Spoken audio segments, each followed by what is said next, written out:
ಕರಾವಳಿಯಲ್ಲಿ ಸುರಿದ ಭಾರೀ ಮಳೆ ದೊಡ್ಡ ದುರಂತವನ್ನೇ ಉಂಟು ಮಾಡಿದೆ.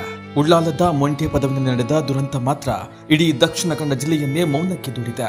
ಇದೀಗ ದುರಂತದಲ್ಲಿ ಇಬ್ಬರು ಮಕ್ಕಳನ್ನ ಕಳೆದುಕೊಂಡಿದ್ದ ಅಶ್ವಿನಿ ಅವರು ತಮ್ಮ 2 ಕಾಲುಗಳನ್ನ ಕಳೆದುಕೊಂಡಿದ್ದಾರೆ.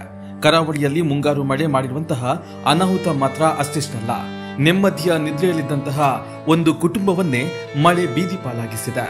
ಮೇ 30ರ ಬೆಳಗಿನ ಜಾವ ಭಾರೀ ಮಳೆಯಿಂದ ಮೊಂಟೆ ಪದವಿನಲ್ಲಿ ಮನೆ ಮೇಲೆ ಗುಡ್ಡ ಕುಸಿದಿತ್ತು. ಅವಶೇಷಗಳ ಅಡಿ ಸಿಲುಕಿದ್ದ ಮಹಿಳೆ ಅಶ್ವಿನಿ ಅವರ 2 ಮಕ್ಕಳನ್ನ ಬಿಗಿದಪ್ಪಿ ಕಾಪಾಡಲು ಯತ್ನಿಸಿದ್ರು. ಆದರೆ ಒಂದು ಮಗು ಅಲ್ಲಿಯೇ ಸಾವನ್ನಪ್ಪಿತ್ತು. ಇನ್ನೊಂದು ಮಗು ರಕ್ಷಣೆ ಮಾಡಿ ಆಸ್ಪತ್ರೆಗೆ ಕರೆದೊಯ್ಯುವ ಮಾರ್ಗ ಮಧ್ಯೆ ಸಾವನ್ನಪ್ಪಿತ್ತು. ಗಾಯಗೊಂಡಿದ್ದ ಅಶ್ವಿನಿ ಅವರನ್ನ ದೇರಳಕಟ್ಟೆಯ ಖಾಸಗಿ ಆಸ್ಪತ್ರೆಗೆ ದಾಖಲು ಮಾಡಲಾಗಿತ್ತು. ನಿನ್ನೆ ಮುಂಜಾನೆ ನಡೆದಿದ್ದ ದುರಂತದಲ್ಲಿ ಮನೆ ಯಜಮಾನ ಕಾಂತಪ್ಪ ಪೂಜಾರಿಯವರು ಕಾಲು ಮುರಿತಕ್ಕೆ ಒಳಗಾದ್ರೆ ಅವರ ಪತ್ನಿ ಪ್ರೇಮ ಮತ್ತು ಮಗನ ಮಕ್ಕಳಾದ ಆರ್ಯನ್ ಮತ್ತು ಆರುಷ್ ಮೃತಪಟ್ಟಿದ್ರು.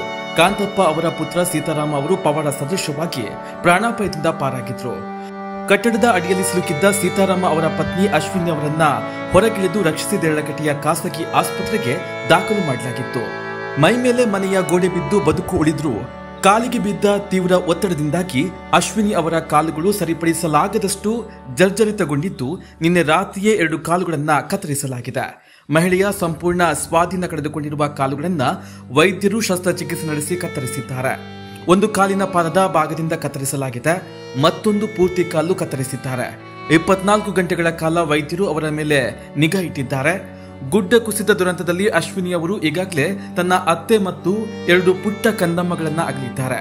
ಗಾಯದ ಮೇಲೆ ಬರೆ ಎಂಬಂತೆ ಆಸ್ಪತ್ರೆಯಲ್ಲಿ ಜೀವನ್ಮರಣ ಹೋರಾಟವನ್ನು ನಡೆಸ್ತಾ ಇರುವ ಅಶ್ವಿನಿ ಅವರು ಚೇತರಿಸುವ ಮೊದಲೇ ಆಕೆಯ 2 ಕಾಲುಗಳನ್ನ ಕತ್ತರಿಸಲಾಗಿದೆ.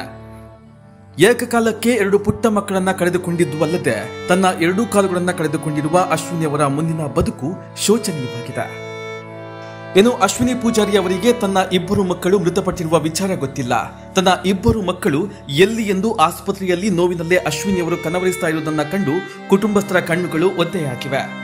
ಆದರೆ ಸಂಬಂಧಿಕರು ಮಕ್ಕಳ ಸಾವಿನ ವಿಚಾರವನ್ನ ಅಶ್ವಿನಿ ಅವರಿಗೆ ಇನ್ನೂವರೆಗೂ ತಿಳಿಸಿಲ್ಲ.